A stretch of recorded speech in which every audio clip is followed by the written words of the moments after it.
ng kampanya, may red flag na yan. But unfortunately, hindi ko naisip na ganun kalala yung insincerity. Nangangampanya kami.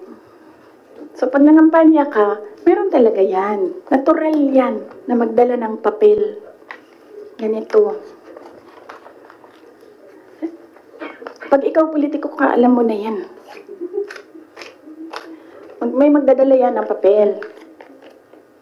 Sometimes, ganito, naka-envelope. Sometimes, folded paper maliit. Iba-ibang, ano. So, daming tao, may isang matandang babae. Dala siya. Tiningnan niya. Ayaw niya tanggapin. Ayaw niya kunin yung papel.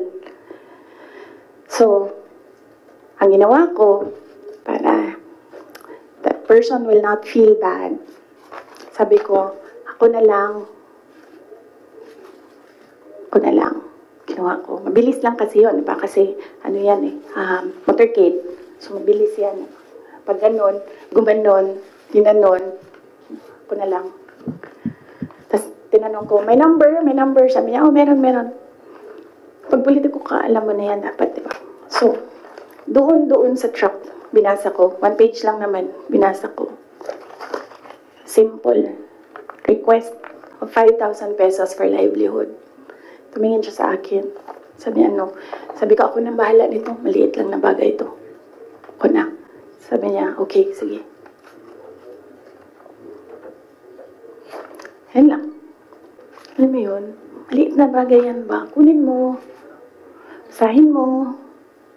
May number dyan.